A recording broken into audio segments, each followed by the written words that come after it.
Greetings, gamers, and welcome to Season 6, Episode 6 of Roll Podcast. Oh. Well, you just looked that up, too. I thought you were going to forget and have to restart. I'm your apparently absent-minded GM, Byron. And, of course, with me is my co-host, Howard. Hey, everybody. So, yeah, I think that's kind of a bit of a preview of the episode today, right there. Yep.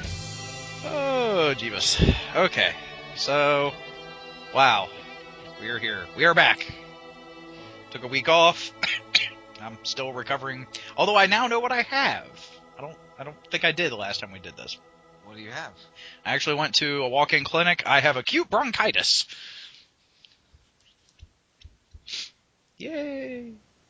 That's not good. No, especially considering apparently all the meds I was buying were for the wrong damn thing. Probably why you weren't getting better very fast. Yeah, or that the meds were only, barely covering it. That's kind of like when you try to, screw in a flat-headed screw with a Phillips screwdriver. It never works well. Yet you can usually do a Phillips head screw with a flathead screwdriver.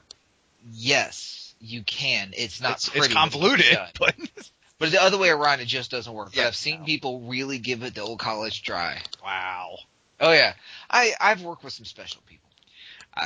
You ain't the only one, dude. You ain't the only one. Okay, so it's been 2 weeks since the last episode. Yeah, boy. What have you been doing in gaming? So let me see. First off, I run that global campaign, yada yada yada. I've been working on building up the city of Eshenaut, my home campaign city, for 2 years now, with the eventual goal that it would be awesome enough and detailed enough and have enough maps and resource material and all that sort of crap that another GM could theoretically run in my city, like, pretty much like, you run a Star Wars game, Coruscant's big enough where you could probably have a whole bunch of people playing on Coruscant and they wouldn't be bothering each other, right? Well, for the next about 3 months real time, about 6 months in-game time, I will actually have another game running out of my city. Nice. Concurrent with my own game. Interesting. Yes. There'll be an entirely another player group working on their own set of problems, so the city is big enough and well-developed enough that I'm actually sharing... I'm letting someone else play with my toys. And I mentioned so this is really cool. So my game, I did the Burning Hatred, where another guy wanted to do a storyline and I agreed to it, and it ended up completely obliterating his campaign and decimating my city, if you remember talking about this, right? Yes. He TPK'd himself and nearly TPK'd me. It was his plan. Dude, I would have been so pissed. Dude, I loved it. Every minute of it. It was so epic. But my city was left in ruins. So I'm sitting there, and then, of course, Colonel Wolfhaven, my character, ended up becoming the Lord Mayor of the city through some political machinations on the part of my players, right? Okay. Well, as he should. As he should. What ended up happening, of course, he's not happy about it, but they are. What ended up happening, he's a military guy. He hates politics. But what happened was, the city, of course, is falling apart. The walls are 30 feet high. On average 30 feet. The topography for the ground makes – anyway, but let's just say on average 30 feet high walls, stone walls. And a 30-something foot demon ran through the wall, which left a 30 by about 20-foot hole in the wall. Just gone. Fun. Yeah, he just totally Attack on Titan. It was a total Attack on Titan. Hmm. And actually that was the reference when he came through. Ricky was like, well – I now know how I would feel if I were to Attack on Titan. I'm like, well, there you go. Anyway, if you haven't seen that anime, it's really cool. So, moving on. Seen the first episode. So the city was, half burned and destroyed. The wall was annihilated, and they don't have any stone. They didn't have stonemasons, and that is a huge problem. And I, as a GM, have created a situation where I honestly didn't have a way out of it. Because I didn't have the resource to fix it. I mean, I could, of course, magically, they just found a way to fix it. But, I don't play that game. Yeah. So I'm like, I sat back, and I did. I was like, what would Wolfhaven do? And then I thought about it. I'm like, Wolfhaven would call on his allies. Who do I know that could help? Well, one of the games that I've done a lot of collaboration with is Stalheim, one of the guys who bought their actual campaign kingdom. Anyway, and he had signed on a treaty. So Eshnaut and Stalheim had signed a treaty last year. And he served under my command, and he is very, very good friends with the Prince of Stalheim, the captain of their guard. And he's like, So I wrote him a letter, like in game. I wrote him a letter proposing a trade. Well, it turns out Stalheim had a food shortage based off another story arc that was run by the creator, the Tempest story arc, because they live on a mountain, so they don't have a lot of food, and they've had a food shortage for over a year. Well, I live in the breadbasket of the world. And because another guy's storyline, we did the Phoenix Maw storyline, and I got in on the Phoenix Maw storyline, I actually ended up having a bumper crop this year based on another dude's storyline. So I was sitting on a pile of food. So I wrote him a letter. I'm like, look, I need stone. I have a lot of food to trade. Would you be interested in trading? He says, well, we're still really hard up for food. We really need grain, food, and staples. I will trade you stone for food, just like Settlers of Catan. And I'm like, deal. So I sent a caravan to him. He sent a caravan to me. But the cool thing is he's like, I'm just starting up a new group of players, and I'd like their first mission to be to take the caravan to your city. I was like, cool. I was like, I'll actually try to show up as Wolfheaven, at least for the first game, so they really feel like, they're actually coming to another city, And he was like, cool. So I actually got my sister help babysit Evie for like 3 hours just so I could be online for this game. Well, they arrived, and I described the city and whatever, and a lot of them had already been there. And when they saw their beloved city with so much devastation and misery, they were sitting there talking, and one was like, dude, we can't leave it like this. And the GM and his character's like, with your permission, Colonel, we're going to stay until this gets fixed. I'm going to move my game to your city. I was like, I'm going to cry over here. and then I was describing some of the features, their lore master was going to my wiki page, copying, pasting write-ups for the various things I was notified, and then posting them in character as his character was revealing his knowledge of history after he succeeded in rolls. Boom! No, I'm not even done yet. Then I got a wedding invitation from another player character to go to an in-game wedding at the end of the month. The end of this month, it'll be like 2 month games. So my main character got invited to a wedding in game. No joke.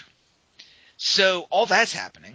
So my game's doing awesome. And if you have been anywhere around me on Facebook, and I know you commented on it, so you're aware of, I have to talk about last night. Yes, you do, you jerk. So for all of my listeners out there, who've been following along my sort of exploits and things with the whole Shrine Tower, I've been trying very hard, to up my game all the time. I'm always, Byron and I are very committed to our craft, and we are always trying to surpass ourselves to provide a better game to our players. It's something I learned from Byron, and it's something that I've continued, and it's something I've tried to instill in everyone that I've since trained. And I know he does the same with his people. And that's one of the reasons why people keep coming to our games, because we have a commitment to excellence. And sometimes that pays interesting. Or we just BS really well. Yes, we do. That's the thing. Because we talk like this, and I'm sitting there thinking, I'm like, I wish. So I'm just like, dude, I bullshit my way through most of this. What are you talking about? But anyway. So a couple weeks ago, I was talking to my players, and they were talking about Halloween. I don't celebrate Halloween, really. I mean, it's not one of the holidays that I'm big into. I don't like dressing up, and I don't eat a lot of candy, so it really doesn't. And besides the fact, when you have a 35-year-old man running around getting candy, he gets odd looks. So I just sort of get from that. I'm sure Evie eventually will do the whole, whatever. But yeah, you'll dress up and go with her. Yeah, I know. But for the time being, at least then you can experience it through her. Yeah, but I'm just sort of ambivalent. But some of my players were sitting around. I was like, dude, Halloween's coming up, and Ricky, of course, is kind of into horror and stuff like that. He's like, dude, I'd love to see I have like a horror type game. And then they're like, ooh, we could do like a Halloween horror type game. And then they're like, wow, we could dress up. And then Ricky's like, we could have a party at my house. So I stepped back. I didn't have anything to do with this. I was like, all right, guys, you players, this is your game. Make it what you want it to be. Do what you want. What do you guys want to have happen? They're like, we want everyone to dress up as their characters. And I'm like, done. I'll dress up as Wolfhaven. We'll do it. They're like, we want to have a party. Everyone bring food. I'm like, well, they said we have a party. I'm like, look, it's going to have to be everybody. We'll all have to chip in. Like, everyone's going to bring something. I was like, okay, cool. So everyone's cosplaying. Everyone's bringing food. And then Ricky, of course, is like, I want to fix up the house so it looks awesome. And so he, his wife, one of our players, and I, spent different amounts of time completely converting the gaming area into a big like haunted mansion. And last night we had the party. Every player showed up in character, in cosplay. We had the entire downstairs was completely dry ice, the whole 9 yards, like perfect. We had a Halloween themed buffet, and then we went and had an amazing horror style game, which fits into the store coming out this winter, with a bunch of tie-ins, and they've been posting pictures all day long. It was amazing. To have that kind of commitment, I mean, the time they sewed their costumes, they sat down for 2 weeks and sewed all their costumes, collected all the things, bought the stuff they needed, and oh my god, it was amazing. That is player love right there. You suck. And you know what? What's also interesting about that? I talked to my dad about this today at work. We've talked about how long we've been gaming. I've been gaming 18 years. You've been gaming like, what, 20? 19, 20? Something like that? Overall, yeah, thereabouts. Okay. Because I've been GMing a year shy of how long I've been gaming. So you've probably been gaming 20 years. I've probably been gaming 18. But here's the thing. In 18 years of gaming, this is the first time I've ever had this experience. The first time I've ever been in a game where everyone cosplayed their character, including the GM. I've never had that before. Yeah, well, guess what? I still haven't. So it is amazing. Like it just completely transforms the game. I mean, you are so much more into character when you're looking at the table and you're not seeing a bunch of dudes sitting around t-shirts. You're seeing elves. They had elven ears and teeth. And one of the girls plays a guy. She plays a dwarf. She actually had a beard glued onto her face. She had a freaking beard. I'm looking across the table at her and I'm like, you look like a total dude. Like I have to say. So. Well, that's what she was going for. And then, of course, she got curb stomped through a floor. So fun. So that's what I've been doing in gaming. A hell of a lot. Apparently. So I haven't been doing too much, but I do have some things. We've done my the Friday night the Karma game in my Draco Thermometer world. Which, by the way, once again, thank you again for helping with the maps. The players have been loving it. Oh, cool. The whole dynamic lighting and everything has just been. How did that work? Like when you got in, did everything work well for you? I had to adjust some of the light radiuses, but once I figured out like what I was going for, apparently I was doing kind of things a bit in reverse. But once I figured everything out, it's been working great. Awesome. Because like everyone but one person in the party has low light vision. So the one human was carrying a torch. Well, the map is small enough that the torch really light, because a torch has it says a 20-foot light radius, but then it says that it starts, it extends vision out to 40 feet. Yeah, on a map that small, 40 feet is the entire map. So I took it as, for the Roll20 settings, it was, light radius 40, but then starts dimming at 20. Yeah. Which I think you had it the other way around. Yeah. Or something. But so once I adjusted that, so I was like, okay, that's how that works. But then again, that map is small enough that, even the 20-foot light radius, even if I cut it at 20, so their low light vision, it don't fucking matter, because it's the contours of the cave that's what's limiting their vision, not the light. But that's still cool. And I've been tweaking with some of my encounters a bit, because unfortunately one of my players, God's bless him, just cannot, Scavelli rolled better than this guy did. Which is saying something if anyone knows the legends of Scavelli in my gaming groups. And I literally, dude, the entire time he's been in that village, the map that you made me, we've had 2 sessions so far in there. They've cleared out the tavern, and then they went over to the stables. Okay.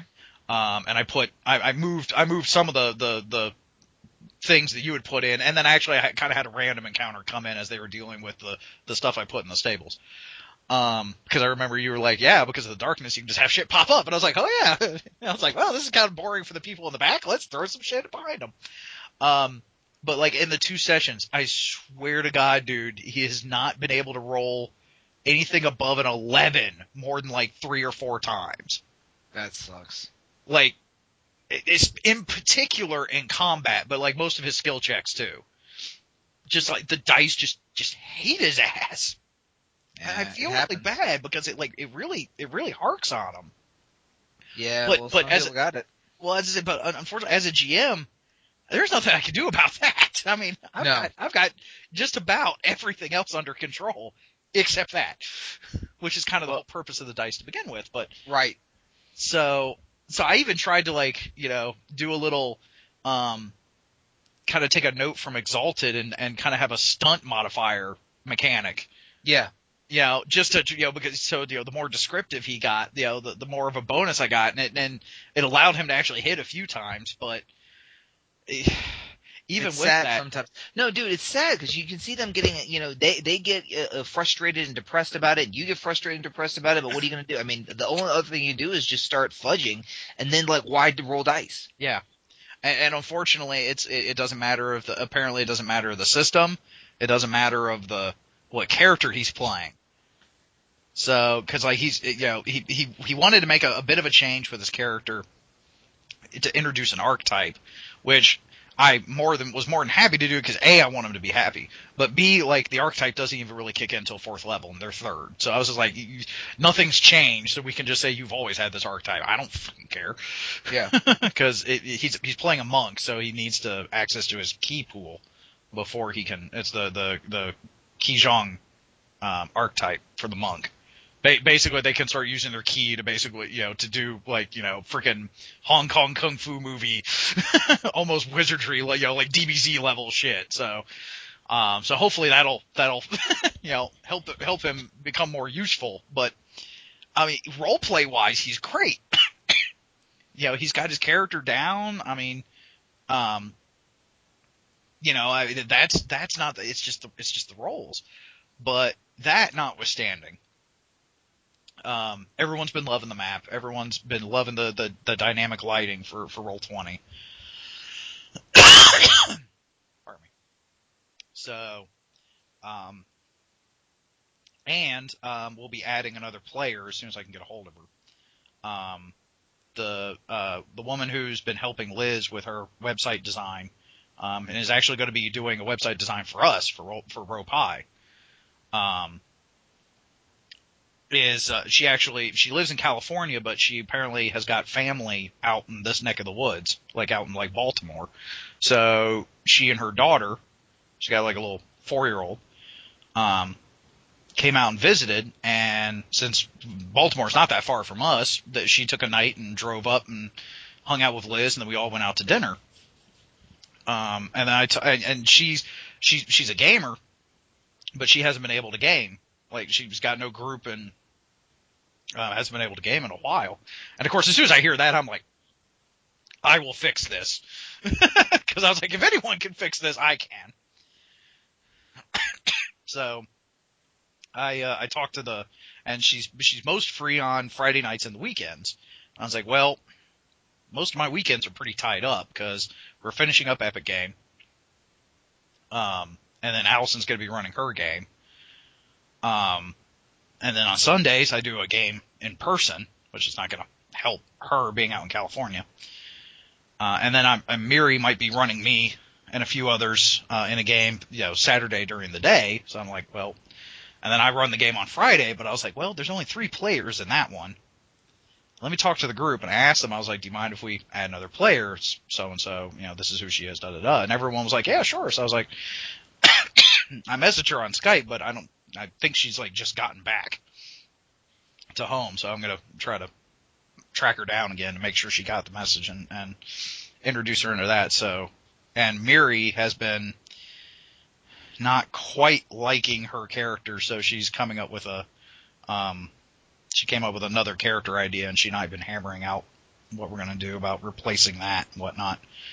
So, cause I mean, the whole point of the Karma game is I'm doing this for Miri. So, if Miri was like, I want to play a god, I probably would have been like, I'm sure I can find Pathfinder rules for that somewhere. But thankfully she hasn't. Pardon me. So there's that going on, and I was able to actually do my 10Cs game again this yesterday. And although I had a hiccup because I had a player that I thought we had worked on the character together, and I thought the character was done. Apparently it wasn't. And to make a long story short, he pointed out a grievous error that I need to address in my special abilities.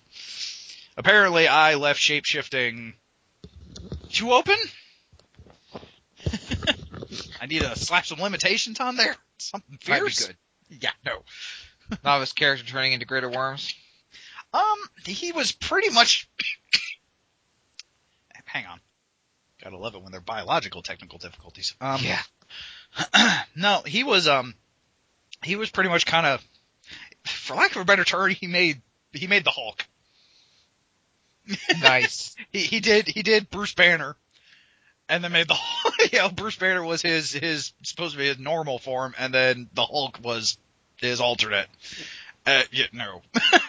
And then I'm not going to go into details, but I had some major trepidations about it to begin with, and the more I was asking him questions to see if we can try to find like a middle ground, the more he was answering my questions, the more I was like, oh hell no. Not entirely his fault, because again, I was the one that left. I thought that was like, I had tweaked the shape-shifting special ability, and then I left it to work on other stuff of the system. It had never been tested out yet. And as soon as he picked it and started fiddling with it, I was like, oh no, I need to work on that.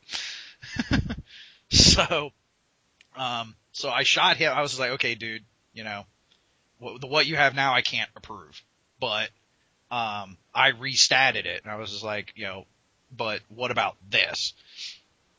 Unfortunately, usually when I like try to meet halfway like that, he tends to like ditch the whole character idea and come up with another one, which is what he did, which I'm like, okay, your choice, your character, whatever. So, and this one's not as bad. So I can work with this one. But it ran pretty well. I got the group fully together because one of them had been separated from the start. I got them together, got them out of the overall bad situation they were in. And it's nice to actually have Cyrus in a game again. Especially when he's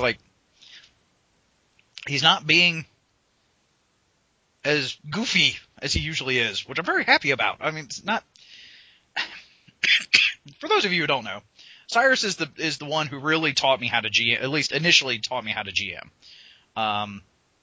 I pretty much put all the blame on him as to getting me into this entirely. Joe introduced me to gaming. Cyrus is the one that really taught me. And then Jay kind of refined me some. But Cyrus overall has a very silly personality. So he tends to run a very goofy game. It's like he's shooting for Looney Tunes almost, and regardless of the setting.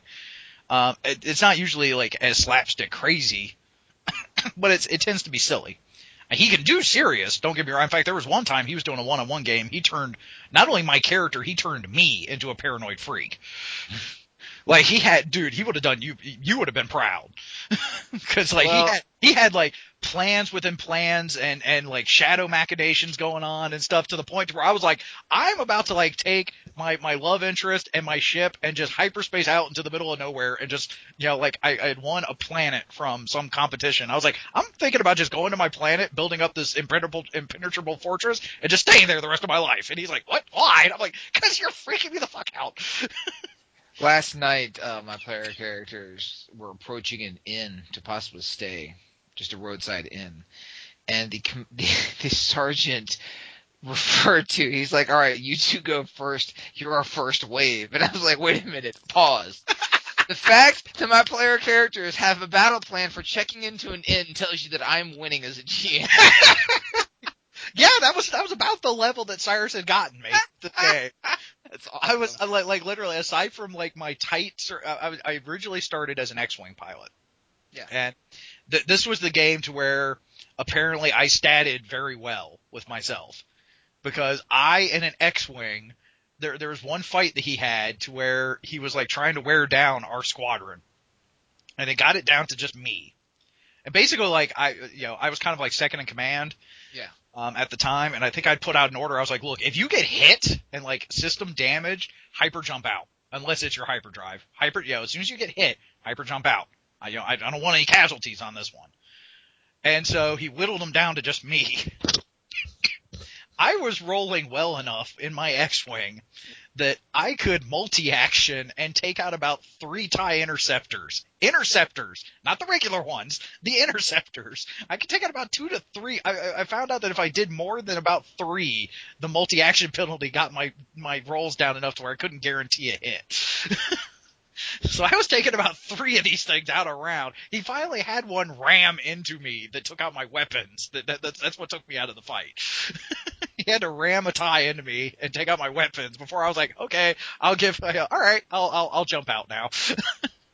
Well, at least you followed your orders. They did. No, you. At least you followed your orders. Yeah. I followed my own orders. I got hit. Systems damage. All right, I'm done. Although, because, my character was kind of the squadron goofball, in the sense of like bless you, hon. May the bird of paradise fly up her nose. In simulators, I would always pull like really goofy tactics. Like in the simulators, like I'd fly my X-Wing into a Star Destroyer's engines to like try to disable it. Yeah. I'd be the one that like tried to fly into their hangar bay and blow shit up from the inside. But like in actual combat, I got very serious. I was just like, it's a simulator. It's goofy because like I know what I'm doing. So, and like when we got a new recruit, they were like, don't follow his example in the simulators. Follow him in actual combat, but simulators no. But anyway, so it's nice to have Cyrus in because I got him in the 10Cs game, so it's nice to have him in a game. And like I said, he can do serious, and he can do serious well. And although he's been goofy at times, because this game, I use the analogy of like normally for a game I shoot for Star Wars, some lightheartedness, overall seriousness, epic galaxy shaking, game. I shoot for Star Wars most of the time because of the fact that Cyrus was the one that really trained me, and just of my own personality, because I tend to be a kind of, fun-loving guy to begin with. I shoot for Star Wars, I get Spaceballs. Yeah. For the 10Cs game, I'm shooting for Spaceballs. And you're going to get Star Wars. Well, not yet. I'm getting what I'm shooting for, at least so far. Like, there is a serious plot, but I'm not taking the game too serious. I'm not like, okay, guys, let's be serious. If they're being goofy, I'm just like, all right, whatever. I'll deal with it. So, thankfully, no one. Unfortunately, I just thought we actually just lost a player out of that one because he's working like night shifts now for a new job. So, but yeah, that's pretty much all I've been doing in gaming recently, because that's pretty much all I got going on right at the moment. Cool. So, yeah. So what's our topic? I'm kind of interested. Well, we have a couple of things. This is going to be a bit of a hodgepodge episode this week. You shot me a link to something, and I was going to bring it up because it's interesting seeing some of the things listed on here. Yeah. You shot me a link from someone that got the percentile numbers for the popularity of games on Roll20, and I thought it was kind of interesting because we were talking about Roll20 and a little earlier with the whole dynamic lighting. And honestly, I mean, I know there have been some other online virtual tabletop systems out there. There's one on Steam which actually has like official 5th edition stuff from D&D and whatnot. I don't remember the name off the top of my head right now. I know we've looked into it before, but unfortunately that one costs. Yeah.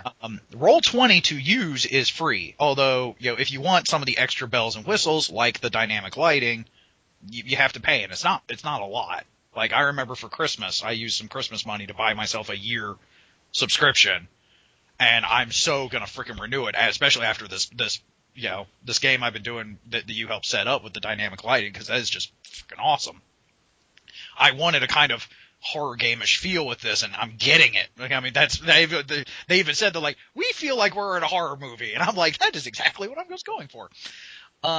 So Roll20, I think, is one of the best things that's happened, because I know, what was it, last episode we were talking about the cross platforming in the terms of in person and online and whatnot. Roll20 is, I think, one of the best things that's happened. I'm not even using it to its full capacity either. Yeah, no. Especially with like the jukebox that it's got, and although I know it's got its own voice chat system, last I heard it was wonky as heck. Still it's one of the few things about the system that I don't particularly like. Yeah, I mean, you could even technically do video chat with it, like within Roll20, but it's, like you said, it still needs some improvement. Brain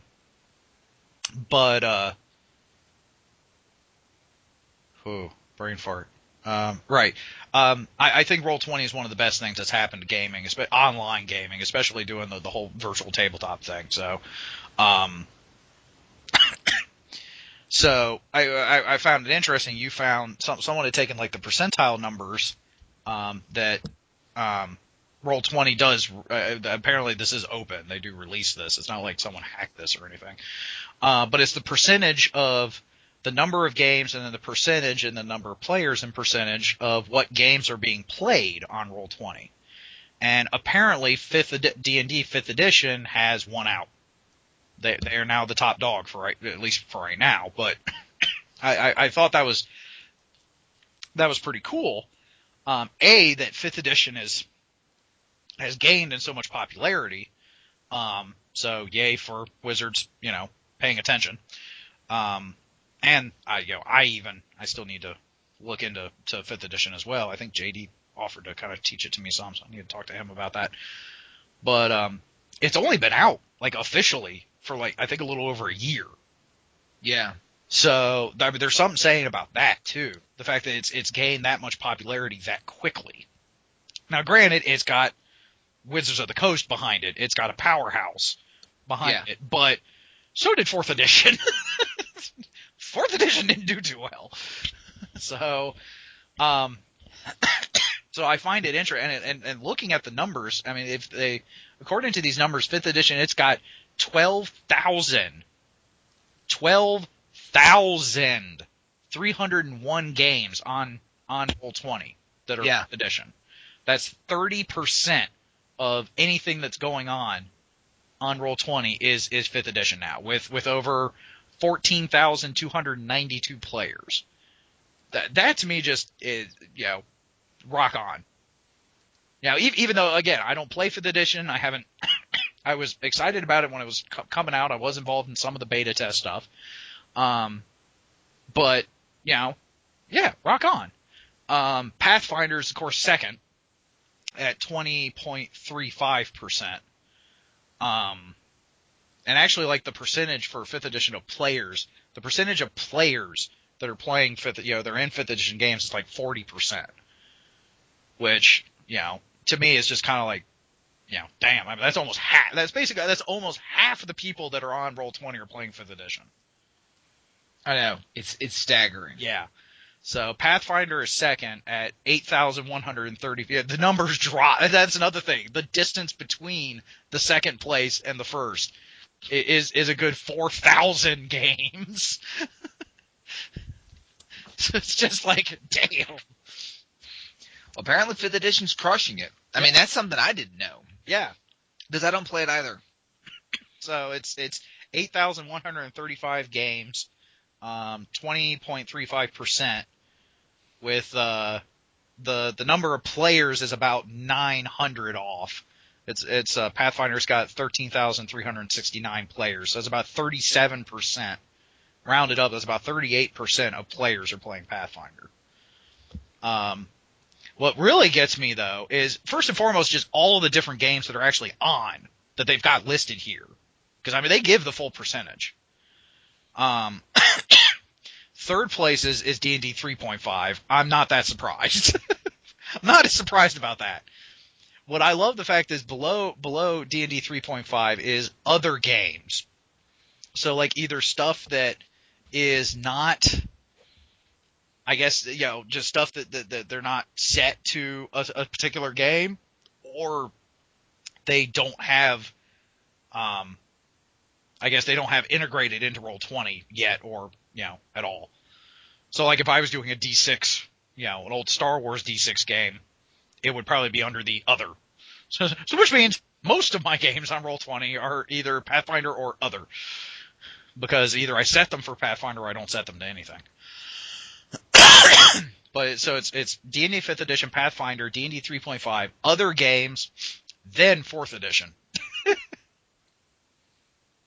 But the thing is that the other games really drops off on the numbers too, because I mean, looking at this, D&D 3.5 is third place at 11.38%. Other games is at 5%. And then the numbers drop from there. Yeah. So like 4th edition is only like 4%. And then it goes down. I mean, and then they go into the point, 0 point some odd percent to cover everything. But again, like I said, I mean, just looking at what some of the games that are listed on here, I find Savage Worlds actually did pretty good. Savage Worlds, but the thing about Savage Worlds, what was the percentage on Savage Worlds? I can't remember. It was at 595 games. It's at 1.49%. 595 games is good because Savage Worlds is growing. It's growing a lot. I think next year I'd be interested to see if we can compare after like Rifts picks up, because Rifts is going to get a lot of people, and there's a couple other new games coming out. Yeah. It'd be interesting to see. It'd also be interesting to see something like Fate before Fate got Dresden, because you could probably we might want to start watching this particular statistic, because as games come out. Yeah, I know, but as games come out, it'd be interesting to see if we can sort of, it's a good gauge or a good barometer for what's hot in gaming. Yeah, I think so. Actually, Fate beat out Savage Worlds by 2 games. Screw you, Fate. Fate, core, Fate, and then in parentheses is like core, comma, and then something which I guess might be accelerated. Yeah. It's at 597 games. It's the same percentage, but because it's only off by 2. But yeah, like AD&D First Edition is on here, which like I was kind of surprised to see. I mean, I know some people really like the classic, the classic system, but AD&D First Edition is actually at 1.91% at like 762 games. I was like, what? Really? Wow. Then there's also like original D&D, which I'm, unfortunately this is like, a screen cap of the thing, so I can't get much detail. Yeah. But original D&D is on here. Pokemon Tablet, which I don't even know what that is. It's Pokemon. I want to know. I want to know what the heck this is, but that's on here. A Song of Ice and Fire, which I think I vaguely knew they had an RPG out. Palladium Games, Travelers on here, Anima, AEG, and then parentheses it's Legend of, so I'm guessing that's Legend of the Five Rings, so that's on here. Which of course has shifted over now to Fantasy Flight. Oh, is it? Yep, Fantasy Flight bought L5R. Oh wow. Yeah, this set that's currently going is the last one that's going to be produced by AEG. Oh yeah, it was huge news in my world. You can imagine. Yeah. Now, did they buy the card game too, or just the RPG? Yep. I believe they bought it. I believe they bought the entire license. I think, and I'm not in the inside, but as I understand, they bought. I wonder how AEG has taken that. I mean, obviously, they agreed to it, so I'm sure it was a pretty penny, but. Well, just to like, we had the 20th anniversary celebration at Gen Con this year, and then pretty much they turned around and announced they released it. For me, it felt very much like when I heard the announcement that Disney had bought out Star Wars, where it was like, oh. Because Disney and Fantasy, of course, Fantasy Flight has the Star Wars. Yeah, and that's on here under Warhammer, which is then under 4th edition. But here's the thing about Fantasy Flight. Fantasy Flight is very much like Disney. It was probably one of the reasons that Disney sold the rights. Fantasy Flight is a company that's all about making money. Fantasy Flight does not make games. Fantasy Flight makes money. Yeah. by producing games, and there's a difference. There's a gulf in philosophy. Well, it's pretty much what happened with me with where Hasbro took Wizards with D&D and in particular Magic the Gathering, because I used to be a big Magic player. And even like when I would have a dry spell, I would occasionally come back to it. But then, like with what all Wizards has been doing with Magic recently, because it's now blatantly obvious that it is Magic, the search for more money. It's just, I was just like, no, because like to be competitive now. I mean, okay, to play for fun, yeah, I can dust off my collection up in the attic. Pull out my old decks and still play. They're still playable. I can still play. That's fine. But I actually was in tournaments. The last time I was playing, I was doing Friday Night Magic rather regularly. To be competitive, you literally have to have money to do it. And it's like, to win, you have to have money. And the more money you have, the more you win. There is a correlation to it, and it's ridiculously stupid. And I'm just like, no. It's like you were doing this, I realize you have a thing, and I realize you want to make money with it, but when you give up the soul, in my opinion, when you give up the soul of the game for the dollar sign, you have failed. And I'm not trying to say anything.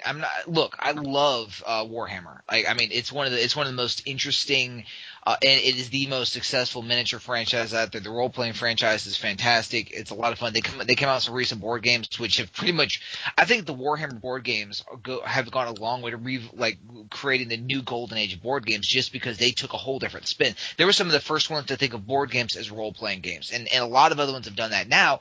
But some of the original like Warhammer, I can't remember the ones they came out with, the Inquisitor one. Anyway, so Fantasy Flight has produced a lot of amazing stuff, and they're an incredible game company, blah blah blah. But I do believe they are more interested in making money off of gamers than they are producing, and that's my problem. I don't really. AEG is not like that. AEG is a company that they love games. Yeah, we're working with the company for Gen Con the one year. I definitely got that feel. They actually cared more about the game than the bottom line. Yes, and the thing is that you can tell with a company, you don't even have to listen to them. Actions speak louder than words. Yes. And I remember from what you all have told me of what Fantasy Flight has done with Star Wars, that alone has pretty much backs your argument. Yeah. No, and that's the thing. That's thing. And you know what's funny about that? They're talking about fan service. Wizards. Mm-hmm. D&D 5th edition, or sorry, 4th edition, not 5th. D&D 4th edition, they had gotten to the point where they got so bloated and so big and so full of themselves that they know they were in it for the money. Mm-hmm. But the problem you run into is this, and actually what it shows, those statistics prove that the companies that are more concerned with the games tend to do well in the long run. Yep. Pathfinder, now D&D 5th edition, because they catered more to the players and to the game. They're not so much interested in just the money. Wizards learned their lesson. Yes, but first Fantasy Flight is selling as well as it could. Fantasy Flight does produce a lot of – they're very good at producing a lot of stuff quickly. Yeah. But what ends up happening is I started trying to stay up to date, buy the stuff when it first came out, until I realized what their marketing strategy was. And I just kind of stopped because it was not worth it, because I would have – it costs now thousands of dollars to stay up for Star Wars. Because what they're doing is they're doing exactly what they did with Warhammers. They're producing a codex for everything. So if you want to play Mercenaries, you have to buy a core book for Mercenaries. If you want to play Jedi, you have to buy a core book for Jedi. If you want to play Rebellion, you have to buy a core book. And it's an entirely new $70 core book. Now, let me ask this, because this is skirting a bit on what my future battle plan is for D6 Universe, working title. Do you have to have that core book to be able to play that type of character? Yes. Fuck them. No, that's not how you do it. In the Rebellion era source book, which is the first one. Sorry, no. In this, what is it called? The Edge of the Empire, which is the sort of scoundrel setting. Mm-hmm. The only Force stuff, they have one little thing in there for. They have one tree for Force stuff, and it's like a failed Force Jedi, basically. They have no information about Force users at all. In the Age of Rebellion, they don't have anything about Force users. Basically at all. They have a few little tidbits. In order to play a Jedi, you have to buy an entire new core book. $60 core book to play a Jedi character. If you want to play a smuggler, you have to buy the Edge of the Empire, the entire core book to play a smuggler. If you want to play a rebel pilot, you have to buy the Age of Rebellion core book to do it. Now, you could extrapolate, but the bottom line is they're literally creating core books for everything. And each of the core books has its own line of supplements. Oh, jeez. No. You have the Edge of Empire supplements. You have the Age of Rebellion supplements. Okay. You have the Force and Destiny supplements. You have the... I seriously doubt this is even possible. But, Fantasy Flight, if for whatever reason, by the fates of the gods, you somehow listen to this episode, hear me now. Do not repeat Wizards' mistake with 4th edition. Because that is exactly what Wizards did. You could play a fighter or a paladin or a wizard by having the core book, but you had a very limited selection of their powers, the quote unquote, the at will, encounter and daily powers. So to have the full range of options to make your character effective, you had to have, and of course they came out with 3 or 4 players book guides, 2 or 3 DMGs. Now, granted, the monster manuals kept coming, and that's always been the case, and I understand with the monster manuals. Then you had the various books that covered some of the classes or introduced new classes with more lists of.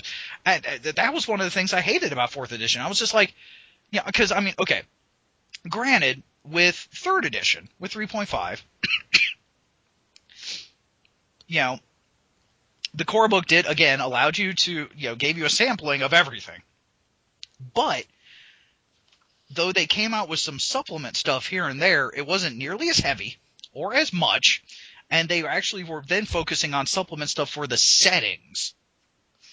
Not just, fighter stuff. I mean, because, they would come out with, a complete warrior, or the Sword and Fist was the first one for 3rd edition, which covered fighters and monks and stuff, and gave new some new feats and stuff like that, but you didn't need it. It just had some cool options. And then they came for 3.5 they came out with a complete warrior, which again gave some neat options, but you didn't need it. All you needed to play was the core 3 books. The way the is it works on trees, and so each of the classes has a set of trees that is unique. So in order to play a character, the smuggler, you have to have the book with the smuggler tree in it, because each tree has a completely different list. I'm looking at the Edge of the Empire right now. I got it in my hands, and this is the core book that they first came out with. I got the beta for the Age of Rebellion up there, and I might look at that in a second too. But what I'm looking at here, the only tree that they offer you as a Jedi is the Force-sensitive Exile. There's no other information. As far as powers go, they give you the tree for Sense, that's it, Influence, and Move. That's it. That's all you have. Now, granted, you can play a Force-sensitive Exile. Now, granted, I do understand, given the era that book takes place in, Jedi were not exactly all running around. Correct. But you do have, at least in the sense of, there was still the possibility and the option. Because that's one of the big things I'm with especially with my Star Wars games, was the option is still there. If you want to play a Jedi, okay. I've got some NPC Force, and granted, I don't plop a master. I usually don't plop a master right in your lap immediately. You come across a failed Jedi. Broden. That's why I created Broden. You come across a failed Jedi who still knows a few tricks. Yeah. He starts you off, and then while working with him, he then eventually will pass you off to someone who's a bit more skilled. And then after that, you might find a full master who's in hiding. Because obviously, if the master was hidden well, you ain't gonna find him. In the Rebellion era, you can play a Force-sensitive Emergent, and your power availabilities are Move once again, Enhance, and Foresee, and that is it. Those are your two options. It took them almost, I don't remember, it was like a year before they came out with a book that actually told you, like, any lightsaber or anything. Like, I mean, that's it. To play a Jedi, you have to buy the Jedi Core book. To play a smuggler, you have to buy the Edge of the Empire. To play a rebel pilot, you have to buy. And I'm looking up here. I stopped, but I have 6 supplements for Edge of the Empire plus the box set, and that's just for one of the core books. Mm. And I don't even have all the supplements yet for one of the core books. So yeah, this is the marketing scheme that I don't like. And you're right. Wizards tried it with 4th edition. Fantasy Flight's doing it with Edge of the Empire, and the books themselves are pretty. The system's a little screwed. The books are pretty, and they did a good job so far as that goes. But it's just a marketing scheme. It seems to me that don't lick the sword, dog. It seems they're more interested. In money. Yeah, Creon's licking my sword. Like, I don't... Okay, wait a minute. All right, back up. My actual... Extrapolate on that song. My actual 1.5 hand long sword. He's licking it, and of course his saliva is corrosive. I'm not... Oh, my God. Yeah, no, dude, you might as well just stop now. You have dug yourself... You know what? Let's just move on. Yes, moving on. Okay, needless to say, Fantasy Flight. Do not copy Wizards' freaking mistake. All right. Whew. Okay, so, or are you ready to move on? Are you okay to move on? Oh, I am perfectly ready to move on. And kill my dog. Okay, so, well, surfing Facebook, I saw a very interesting post that someone linked to that I wanted to bring up. Because this, to me, this is fucking awesome. This is... If it wasn't for the possible creep factor, I'd almost say, like, why the aren't you and I both doing this? In fact, and actually with your daughter, you might be able to. So, apparently, there's a guy out in Southern California. Actually,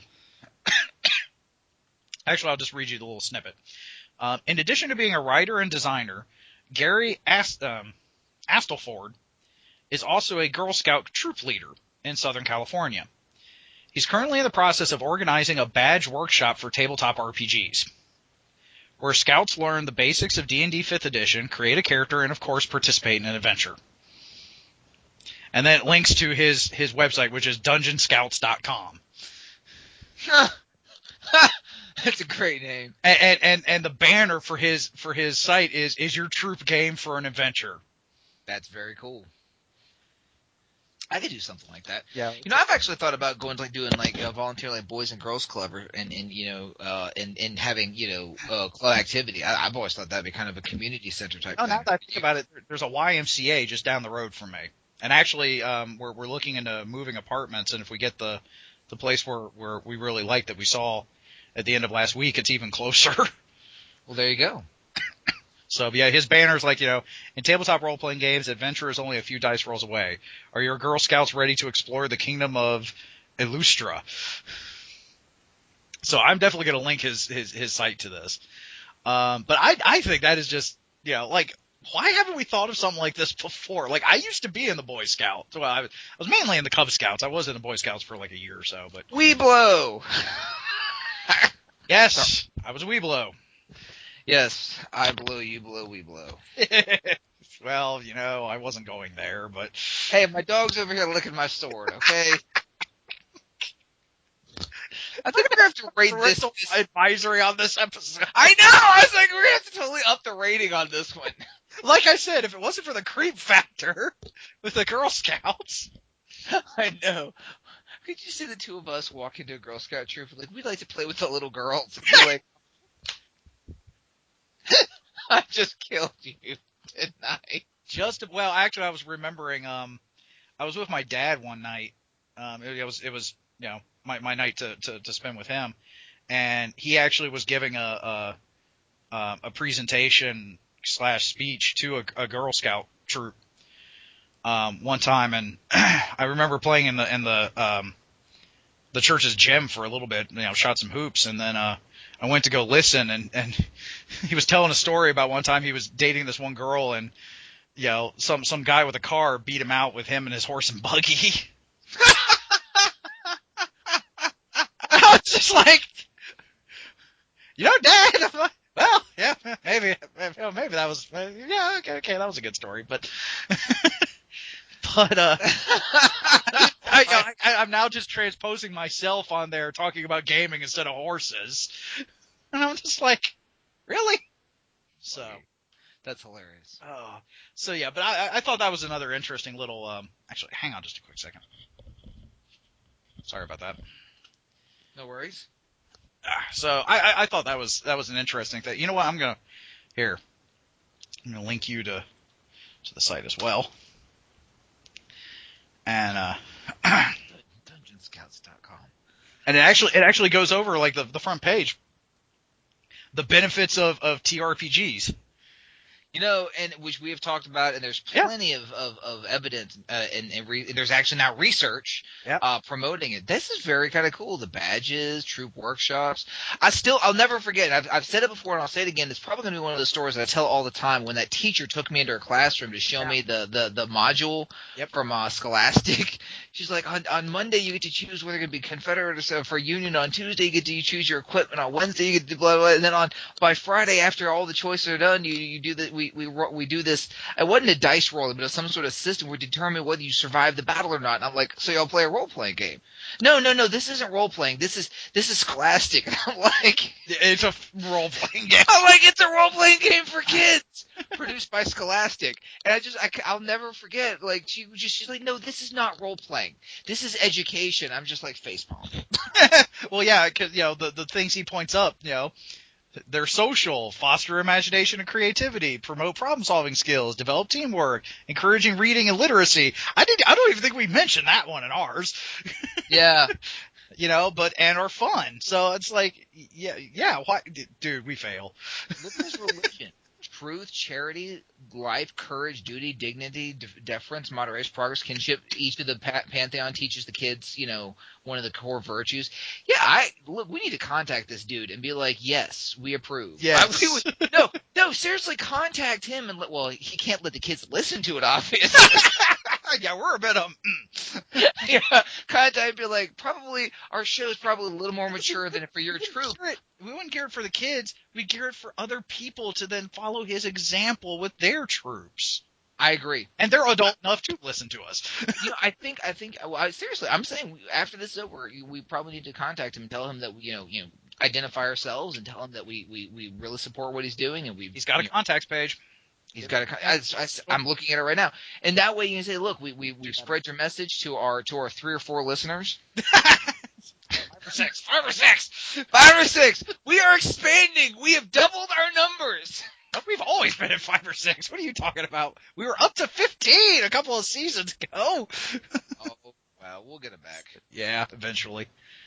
We need to title our next podcast "Free Beer." Just have nothing to do with beer, but just title it "Free Beer." And I refuse. Are you refuse to resort to cheap gimmicks to get likes? Not yet. When we're 10, if we're 10 seasons in and still have the low numbers, then I'll probably resort to cheap gimmicks. No. Of course, we joke about our numbers. I actually don't know entirely how many listeners we actually have. Hey, I just go off the views from the blog, and there ain't much. But with YouTube, who knows? Yeah, with you, there's some drunk guy in Kansas like, I love you guys. I don't even know how to check. Like I am so unskilled with YouTube. I know how to upload, and I know how to view stuff. I don't know how to check stuff. Like, we could be having all the comments in the world. I wouldn't know it because I haven't checked. If you happen to be listening to this and you are a master of YouTube, take pity on us. Contact us. Let us know. Ryan, I think Ryan knows what he's doing. I need to get a hold of Ryan again. That would be awesome. So I was like, dude, you guys are an internet success. I know he just posted something for Gamer Shorts again, so I need to get a hold of Ryan again. It'd be awesome if we were going viral and had no clue. Okay, we're getting way off topic here. Kind of. You said it was going to be a hodgepodge. Oh, well, that's very true. I also can't let this go for hours on end. No, I got somewhere to go to. So, Actually, I got to go clean up for last night's party. that's the only bad part of a party is to clean up afterwards. Well, yeah, when you're running the games and you got, oh my dude, look, Ricky did an amazing job. I mean, that place was decked out. He had dry ice effects in the whole nine. His wife helped him out. She was all decked out too. His kids were involved. Dude, you can just go fuck yourself. All right, just shut up. Oh my god, you gotta come down, man. Where the party's at? Apparently. So anyway, I actually did have a question for you for our last little bit. Okay. It came up a bit with some of the stuff that we had talked about before with some of the previous episodes this season, but also with kind of the foobar that was the shape-shifting special ability in my system. So I had a question for you. Okay. Where do you feel that the responsibilities to the game, where do you feel that line is between the players and the GM? And let me expand upon it a bit just so I'm getting my full meaning. So, like, I put more space in the GM in this instance because the GM is the storyteller, so the GM has the most control. But, like, where do you – and I'm sure it's probably a blurry line. I'm sure it's not a very, distinct line. But – Where do you feel that line is between the responsibility of the GM to make it a good game, and where the GM's responsibility starts ending and the player's responsibility? My dad and I were having this very conversation at lunch today. No joke. Oh wow! Yeah, no joke. We had a whole conversation about this. That's funny. Okay, I think when did you have lunch? I had lunch at 1:26, give or take, right just for 1:30. I'd be surprised if it was about around then that I came up with the question. Well, there you go. Oh, so knowing us, I put it past us. This is called groupthink. So here's the deal. So I was talking to my dad. I said, for a good game, it requires both a good GM and good players. You can have a great GM and have bad players, and it can be a bad experience all around. And vice versa, you can have a great group but a bad GM, same thing. And of course, if you have a bad GM and a bad group, it's just apocalyptic. But unless everyone likes that kind of thing, in which case, more power to you. But yeah, I mean, that's the kinky side of the internet. But the thing about it is I firmly believe that the responsibility, the impetus lies on the GM. Let me finish. It does lie on the GM because the GM is the person who sets the tone for the game. The GM is also the person who is the gatekeeper for who gets into the game and who doesn't. And it's incumbent upon a GM to be careful about the people he picks for which game. And obviously people make mistakes. Obviously sometimes you have to accept certain players because of conditions like, look, we can game at my apartment, but my roommate has to be able to play or blah, blah, blah, blah, blah, and their roommate's not the greatest player. However, that doesn't mean the GM can't work with people to improve their game style. So I firmly believe that the impetus lies with the GM. If the game fails, it's often the responsibility of the GM. However, and I say this to my players all the time, you get out of a game what you put into it. If you show up and you give the bare minimum, and what I mean the bare minimum is actually showing up and rolling dice. That's it. Like, that is the least you can possibly do, because either you don't show up, you're not playing, or you do show up, you refuse to roll dice, and you're not playing at all in either situation. But if you're sitting in the chair chucking dice, you have now achieved the bare minimum of what is required to play a game. That's not role playing. That's barely making it. What I'm talking about is investment. I'm talking about is spending time thinking about your character, crafting a backstory, tying into your backstory, interacting with the other players, in and out of game, offering to bring snacks, or I don't know, dressing up as your character and showing up a game. That's involvement. Without some player involvement, games fall flat, and that's just because without the energy, without the players contributing energy, the GM can't carry it all the time. But where the line falls, I firmly believe that the responsibility falls squarely on the GM to foster the most collaborative, the most exciting, and the most fun environment possible. So the great weight lies upon the GM, with the caveat that players need to understand that what you put into it, what you get out of it is what you put in, and that's where I firmly believe. But I'm very much in the it's the GM's fault campaign or the GM's fault camp. That's my belief. Okay, and I pretty much am too. Like I said, I was like, I think it falls mostly on the GM, but Yes. there is some responsibility with the players, and like you said, it's the investment, but also to expand on that some, because we are pretty much on the same wavelength here. It's not only you get out what you put in, but you do have to take into consideration the other players too. Yes. Because it is a group. So, you may put in all this effort for yourself, and that's great, but if you're completely snubbing, either intentionally, directly or indirectly or not, whatever, if you're somehow snubbing the rest of the players or ignoring them, which, is pretty much the same, if you're thumbing your nose at everyone else, that's not helping. So again, I know we had kind of discussed this before, and I kind of wanted to, I guess, come at it from another angle. Let me give you an example. Okay. That I'm dealing with right now. So promotions in my game are kind of important because they have a mechanical benefit. They have a resource benefit in the fact that in my game, with Savage Worlds, you have bennies. In our game, you have player bennies and nomination bennies. Omnom bennies. And the Omnom bennies. Omnivore. Yeah. The omnivore. But omnom bennies are those bennies that you give to other people to help them, and the player bennies you play in yourself. You're just giggling. It's awesome.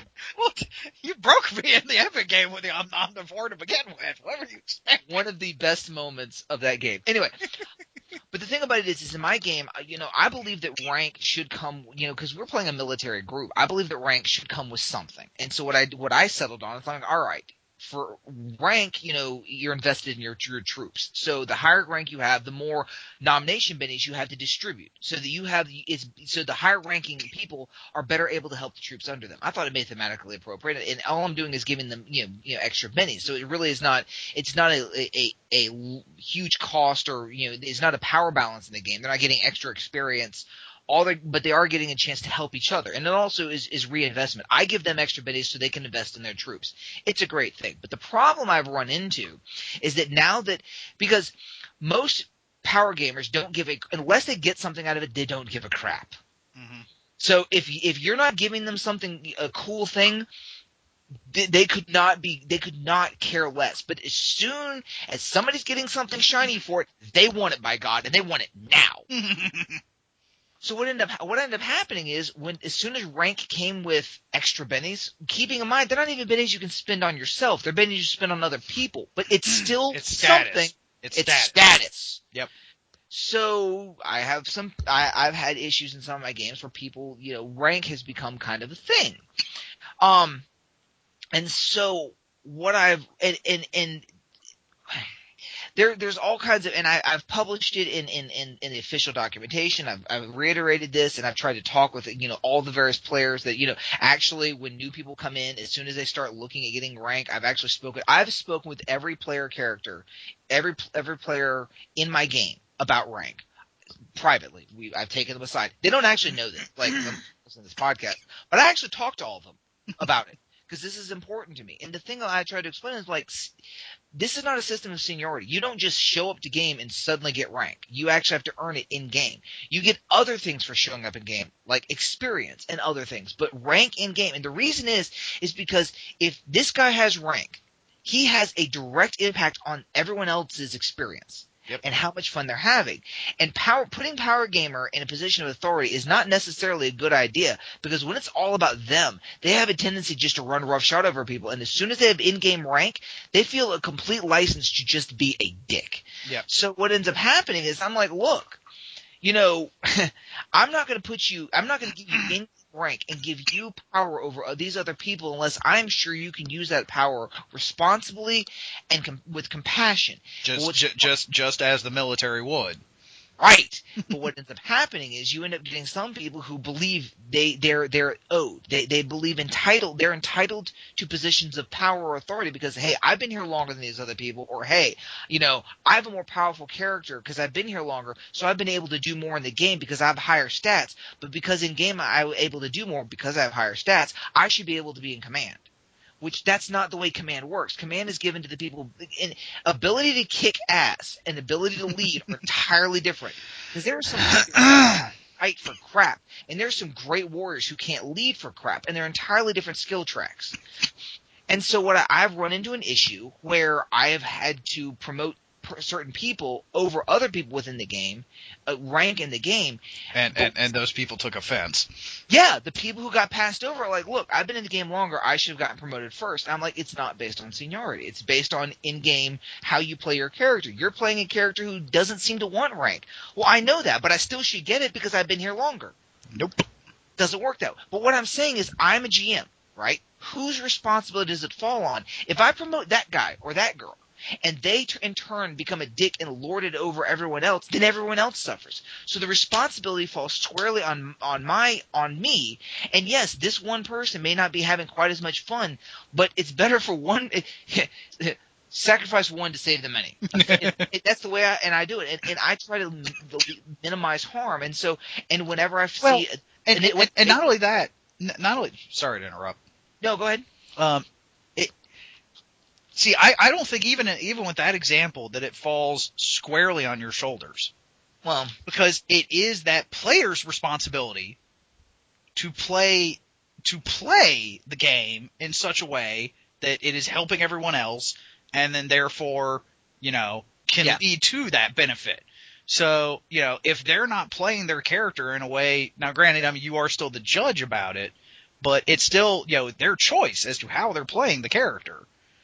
So, and if they're choosing to play the character the way they are, and that doesn't fit, then, well, you know what? That's not you. That's them. That's their choice as to how they're playing. Especially if you lay things out, basically like, look, here, basically, here's the merits of leadership. Here, da. Here's a good, look at this person. They're a good example. This is why I promote them. If you want leadership, follow their lead. Follow that example, and they're still not. Then fuck them. And there you go. But that's the thing. And I, as a GM, have to balance the group fun versus each individual person, and it's a lot of responsibility. But ultimately, this is what a good leader does. Ultimately, I take responsibility for what happens in game, even if it's not entirely my fault. Yes. The players need to input, but if a player's not not pulling their weight, if a player's not invested, then I feel as a GM that it's incumbent upon me to go to those players and try to help them become more invested, or step away if that's what's decided, but to do it in a way that's least harmful to them, because that's what a good leader does. But you're right. I mean, it's a question when you come to a game as a player. I mean, you can't just sit back and expect the GM to do everything for you. But as a GM, when you step behind the screen, I really don't think a lot of GMs, especially young ones or new GMs, have any concept of what a responsibility it is. Because and everyone says some do. If they're brought to behind the screen properly, like what I did with you. To an extent, yes. Because I was still kind of learning it too, but no, dude, you were an amazing teacher. Like, no joke. I mean, you were. I mean, and you can joke about it and play it down all you want, but you were an amazing teacher. It's just the way it is. So, well, thank you for saying that. In which case, it depends on who's showing them, who's showing them the ropes. But you're right. A lot of GMs, and that's why I think I've just about always said this from about AIW on. I think gaming can be for everyone. If they find the right game, they find the right group, they find the right GM, but GMing is not for everyone. That's true. Because everyone can game, because it really is not that hard. But not everyone can GM, because not everyone realizes. I love the pictures of because I see this for authors as well. There's a picture of an iceberg. and you see the little bit of the iceberg above the water. Yeah. And then you see all of it that's below the water. And it's like, yeah, that's GMing. What you see that little bit. It's what's all under the water. This is what really is being a GM is about.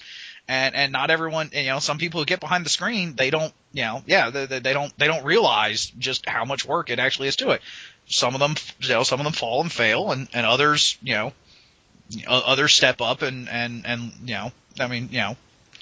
they make mistakes, but who doesn't? They learn and they grow and they become good GMs. But the thing that gets me is, yes, it is just a game.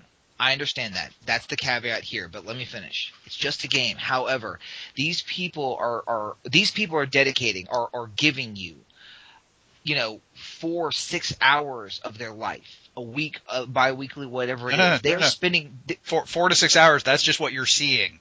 Yeah, I know, but they're spending time driving. They're spending time, character creation. They're spending time thinking. Like, what I mean is, the players, when they come to you, they're giving you one of the most valuable resources on the planet, and that is their free time. And trust me, in today's I thought you were talking about the players. No, sorry, I thought you were talking about the GM, because it's like the GM puts a shit ton more work, at least should put a shit ton more work in it than. Look, I did 5 hours for yesterday's game. I did 5 hours of game prep that day.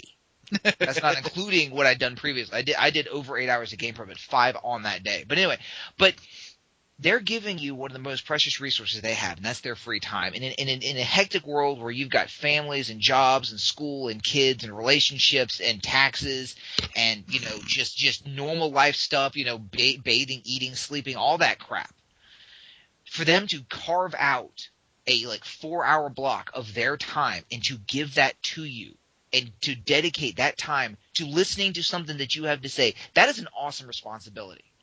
I mean, it really is. I mean, because how often does someone just give? And I'm talking about not just once or twice. I mean, I try to schedule with my wife, and we try to go out with friends, man, and it just go out to a movie, and it's like 6 months of planning just to get together for a movie. And these people are doing this on a weekly freaking basis. You owe them. Yep. They owe each other, too. They owe each other. No, I understand they owe each other, but as a GM, I believe you firmly. Yeah. I mean, if they're willing to do that for you, you owe them to bring your A game to the best of your ability. And granted, we have illnesses and we have, our own financial troubles and our own relationships and our own whatever. But during that time, during that 4 hours, I try to give them my heart and soul each time. And I think it shows dividends. You do too. I sit there and listen to your gamers talk about on the Epic game about how much they love you. And it's a total Byron Love fest. Well deserved.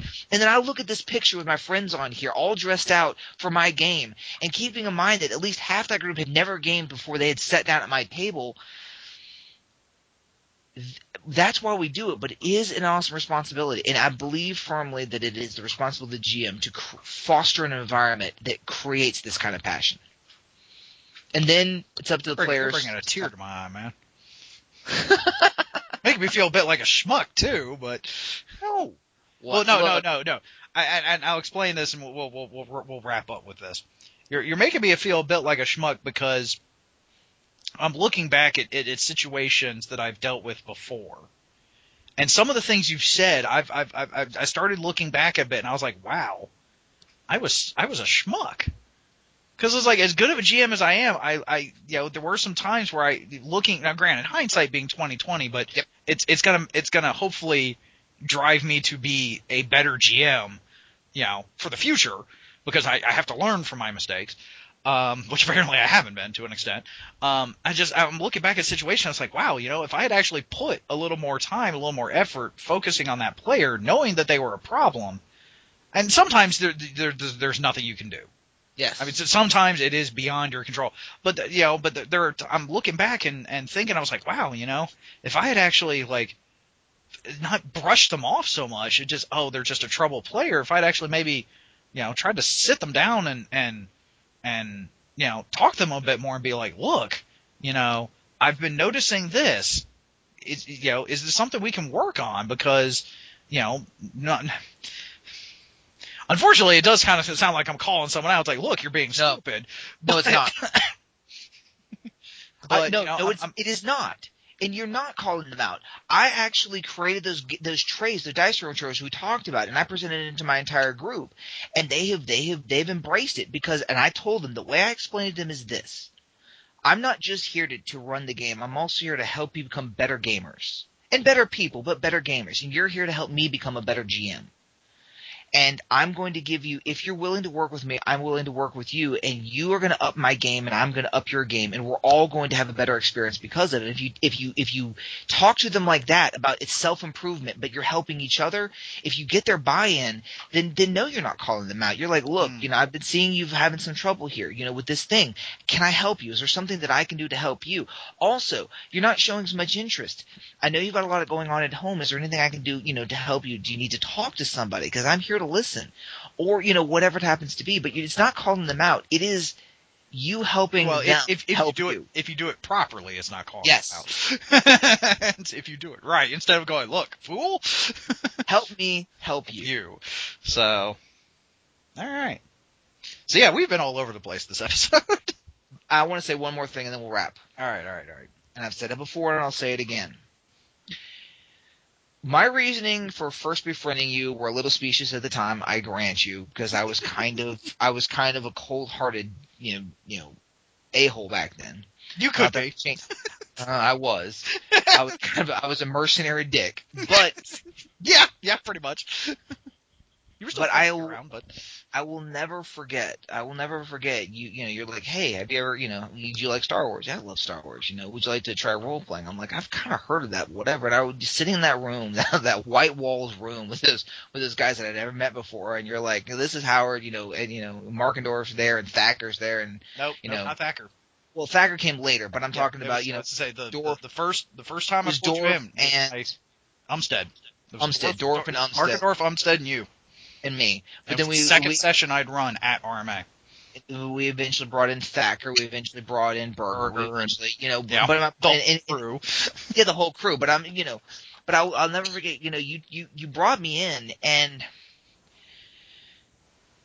what you did was you gave me an escape from that place. It was what I needed. With everything going on in my life, what I needed is somewhere to go, somewhere that was safe, somewhere that I wasn't fighting for my life all the time. Because my home life at the time, everything that was happening with my dad and all that jazz. And, of course, the military academy. Yeah, I was to say, and then there was RMA itself. Which is why I needed that, because, So it was like Lord of the Flies, and I was I was living looking with looking over my shoulder, one eye over my shoulder, one eye open. Exactly.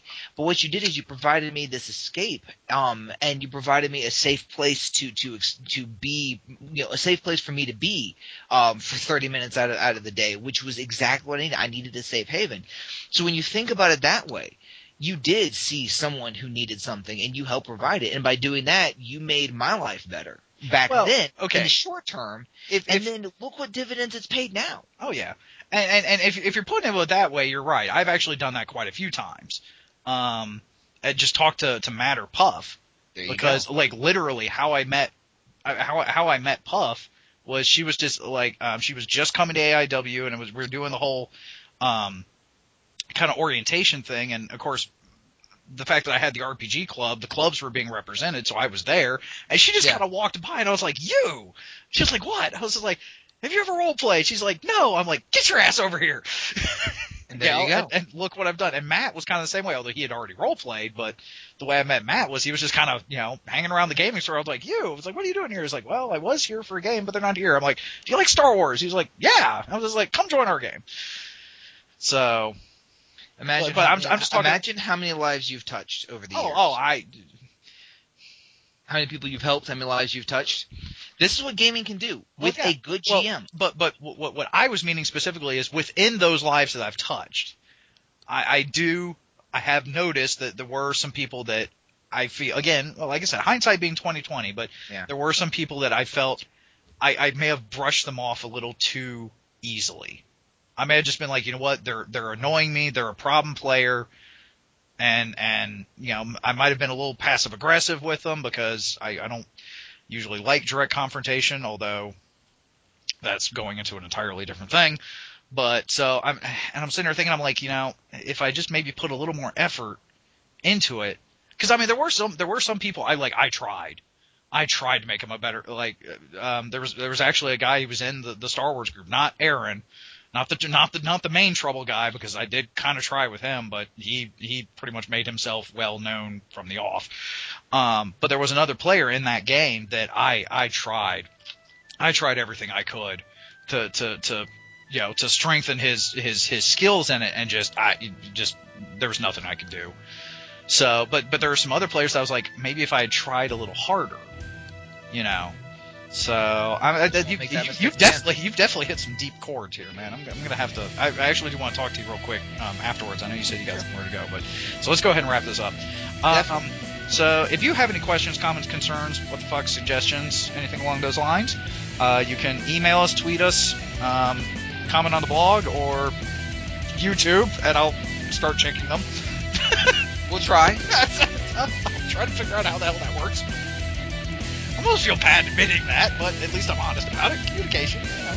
Communication. So, thank you for joining us this week. Hopefully you will join us next week, as we will be celebrating All Hallows Eve and the Day of the Dead. Yay. So, I have been your GM Byron. I've been your co-host Howard. And just remember, the motto of Rope High Gamma is roll high, play well, die hard.